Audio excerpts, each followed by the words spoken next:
The next strategy I'd like us to have a look at is the use of prefixes and suffixes. Now, a prefix goes in front of a root word. The root word can also be known as a base word, and it's where all the meaning of the word is. Where all the meaning is. So a prefix attaches to the front. A prefix could be a letter or a group of letters, and what it does, it changes the meaning of the root word. However, your suffix attaches to the end of the root word, and it alters the way in which we use the word. Now, I'll go on to explain this with the word happy. Happy is the root word, also known as a base word. It carries the meaning, we know it means content. Someone is content. Currently is being used as an adjective, a describing word. So happy, meaning content, is the root word. It's where the meaning is carried. However, I'm going to put a prefix in front of it. That changes the meaning of the root word. You're no longer happy or content, you are unhappy. If I were to add the suffix "ly" at the end, I would need to change the spelling, and we'll talk about this later on.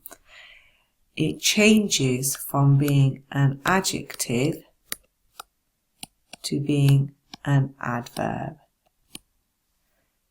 providing us some more information on how a verb is completed. So that's what suffixes do. They alter the way in which we use a word. It is worth learning some of the common prefixes because that will help you with your spelling. For example, pre means before, post means after, inter means between, and trans means across. The spelling of the prefix doesn't change. So, for example, paid is a root word. Before being paid is the pre. Pre is the suffix. Atlantic is the ocean, and we're going across the Atlantic, transatlantic. So it's definitely worth revising your common prefixes. Here are some more common prefixes that mean not, and knowing these will help you to remember whether you need to double a letter or not. For example, if your root word was legal and you want it to be not legal, your prefix would be ill. You have an L there and you have an L there. Illegal. Another example would be the root word relevant. However, I want to say that it's no longer relevant. It becomes irrelevant. Ir is your prefix and relevant is your root word.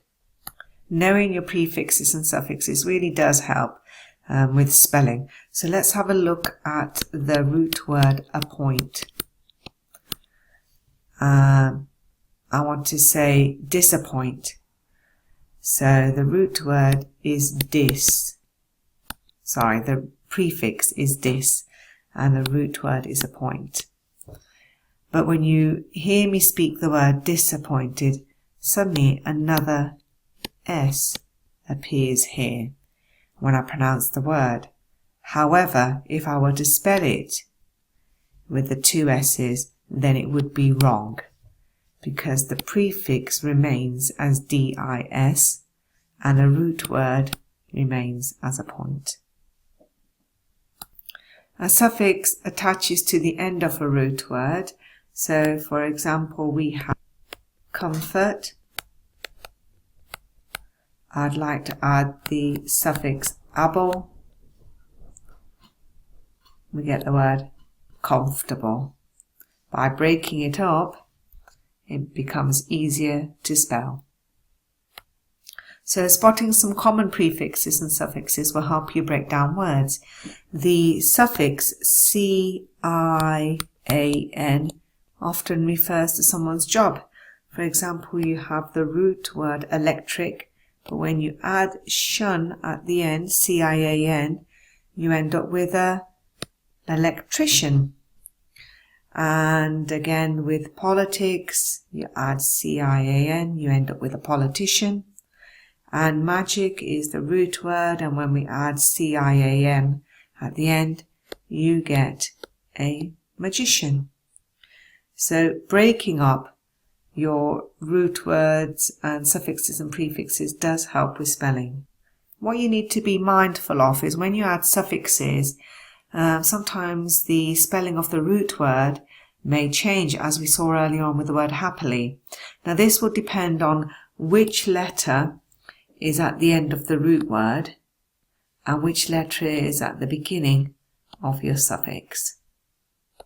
So if your root word ends in an E, as in make and argue and adore, and your suffix begins with a vowel, which it does in these cases. And remember, your vowels are A, E, I, O, U. Then you'll be required to drop the E and just add ing as your suffix. So as you notice, there's the I, but there is no E. There's your A and your A, but no E. Now sometimes the E has to stay at the end of the root word, and the E helps to make a certain sound with a letter before it. For example, with the word knowledge. Sorry about that, a few problems with my pen. Anyway, let's have a look at the word knowledge. So we want to add the suffix able. The rule is that we get rid of the E. However, we need to keep the E in this case because we would like the G to make a J sound. The same can be seen in the word notice. Because we want to make the letter C make a S sound, when we add the suffix, we have to keep the E. Now, you need to know your vowels when you're spelling. And the vowels are A, E, I, O, U. And they can make a short sound or they can make a long sound. What I mean by short is A, E, I, O, U. Or long is when they actually say their name, A, E, I, O, U. So if your root word has a short vowel, which it does in the case of run, n, then when you're adding your suffix, then you need to double your consonant. So if your root word has a short vowel before one consonant, then you double the consonant when you add your suffix. Now let's have a look at an example. The word win. I would like to add the suffix er.